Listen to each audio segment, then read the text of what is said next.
உங்கள் வீடு தேடி வரும் அரசு. உங்களுடன் ஸ்டாலின். ஏற்கனவே இருக்கும் பலத்தை கட்டி காப்பாற்ற அதிமுகவும் புதிதாக அடித்தளம் போட திமுகவும் தீவிரமாக இருப்பதால் வரும் 2026 தேர்தலில் கொங்கு மண்டலமான கோவை யாருடைய வசமாகும் என்ற ஆர்வம் தற்போதே அதிகரித்திருக்கிறது. 2016 கோவை மாவட்டத்தில் 9 தொகுதிகளை கைப்பற்றிய அதிமுக சிங்காநல்லூர் தொகுதியை மட்டும் திமுகவிடம் இழந்தது. அதே சமயம் 2021 சட்டமன்ற தேர்தலில் மொத்தமாக 10 தொகுதிகளையும் கைப்பற்றி திமுகவிற்கு அதிர்ச்சி கொடுத்தது அதிமுக.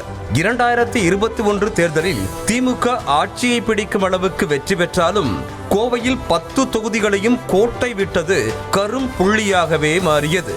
இதனை வைத்தே கோவை அதிமுகவின் கோட்டை என்பது மீண்டும் நிரூபணமாகி இருக்கிறது என அதிமுகவினரும் மார்த்தட்டிக் கொண்டனர்.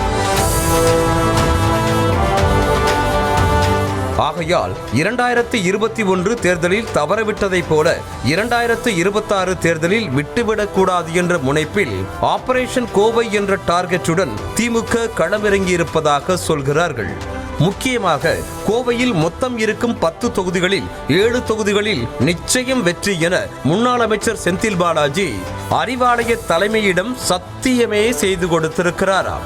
கடந்த தேர்தலில் 10 தொகுதிகளை கோட்டை விட்ட போதும் எந்த தைரியத்தில் இப்படி சத்தியம் செய்து கொடுக்கிறார் என உடன்பிறப்புகள் மத்தியில் எழுந்த கேள்விக்கு ரிப்போர்ட்டை காட்டி பதில் சொல்லி வருகிறார்களாம் செந்தில் பாலாஜி ஆதரவாளர்கள்.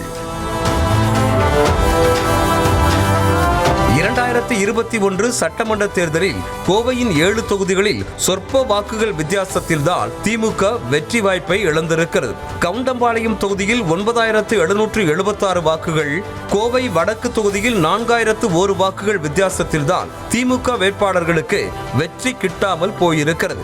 அதேபோல கிணத்துக்கடவில் வெறும் 1095 வாக்குகள் வித்தியாசத்திலும், பொள்ளாச்சியில் 1725 வாக்குகள் வித்தியாசத்திலும், மேட்டுப்பாளையத்தில் 2476 வாக்குகள் வித்தியாசத்திலும் திமுக தோல்வியை தழுவி இருக்கிறது. அத்தோடு கோவை தெற்கில் சுமார் 11000 வாக்குகள் வித்தியாசத்திலும், வால்பாறையில் 12223 வாக்குகள் வித்தியாசத்திலும் திமுக கூட்டணி தோற்றது.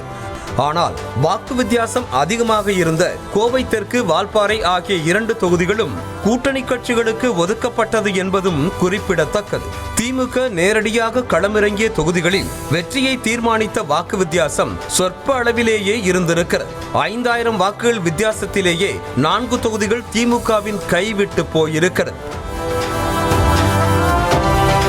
இந்த ரிப்போர்ட் அடிப்படையில் தான் வரும் தேர்தலில் 7 தொகுதிகளில் வெற்றி நிச்சயம் என முன்னாள் அமைச்சர் செந்தில் பாலாஜி கணக்கு போட்டு சத்தியம் செய்து கொடுத்திருக்கிறார்.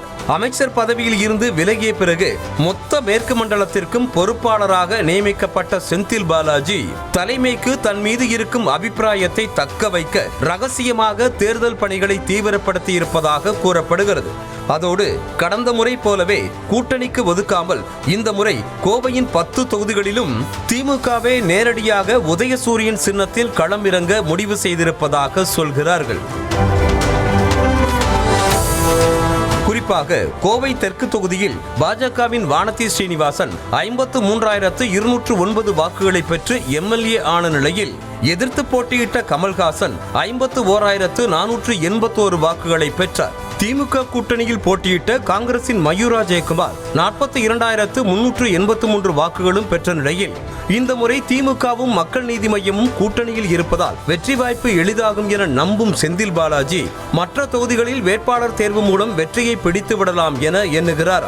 அதற்காக தொகுதிக்கு ஏற்ப சமூக ரீதியாக யார் யாரெல்லாம் பலமாக இருக்கிறார்களோ அவர்கள்தான் வேட்பாளர் என தற்போதே தனி ஆவர்த்தனம் செய்து வரும் செந்தில் பாலாஜி தொண்டாமுத்தூர் தொகுதியில் வேலுமணிக்கு எதிரான வலுவான வேட்பாளரை களமிறக்க முடிவு செய்திருப்பதாக கூறப்படுகிறது. தென் மாவட்டத்தில் இருந்து பணிசூழலுக்காக கோவைக்கு சென்று அங்கேயே வசித்து வரும் புலம்பெயர்ந்தவர்களை கவரும் வகையிலும் திட்டம் தயாராகி கொண்டிருப்பதாக கூறப்படுகிறது. வருகிற தேர்தலில் நினைத்ததை சாதிக்க வேண்டும் என்பதற்காக செந்தில் பாலாஜி கொடுக்கும் அசைன்மெண்ட் காரணமாக மாவட்ட செயலாளர்களுக்கும் குடைச்சல் அதிகரித்திருக்கிறது. தொண்டாமுத்தூர் ரவி, சிங்கானலூர் கார்த்தி, தளபதி முருகேசன் ஆகிய 3 பேரும் இவ்வளவு நாட்களாக பெரிய அளவில் களப்பணி செய்யாமல் சொகுசாக ஓட்டிவிட்ட நிலையில் இனிமேலும் இதே நிலைமை நீடித்தால் பதவி பறிக்கப்படும் என எச்சரிக்கை விடுத்திருப்பதாக சொல்லப்படுகிறது.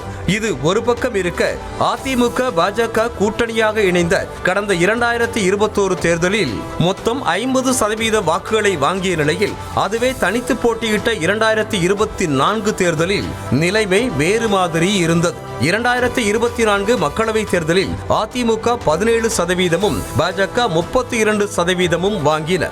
ஆகையால் இந்த முறை அதிமுக பாஜக இணைந்து கூட்டணியாக போட்டியிடுவது திமுகவிற்கு சவாலாகவே இருக்கும் என்ற பார்வை முன்வைக்கப்படுகிறது. இரு கட்சிகளின் வாக்குகளும் ஒன்றாக இணையும் போது திமுக வேட்பாளர்களின் வெற்றி வாய்ப்பு குறையலாம் எனவும் சொல்லப்படுகிறது. இன்னொரு பக்கம் 8 மாதங்களுக்கு முன்பே ஆபரேஷன் கோவை என்ற திட்டத்துடன் செந்தில் பாலாஜி தீவிரமாக தேர்தல் பணியில் இறங்கி இருப்பது அந்த மாவட்டத்தின் அதிமுக முகமான எஸ்பி வேலுமணிக்கும் சவாலானதாக இருக்கும் என சொல்கிறார்கள் அரசியல் வல்லுநர்கள். எப்படியாவது 7 தொகுதிகளில் வெற்றி பெற்று அதிமுக கோட்டையை தகர்க்க செந்தில் பாலாஜி செய்து கொடுத்த சத்தியம் பலிக்குமா அல்லது பொய்த்து போகுமா என்பதை 2026 தேர்தல் முடிவுகள் வரும் வரை காத்திருப்போம். உங்கள் வீடு தேடி வரும் அரசு. உங்களுடன் ஸ்டாலின்.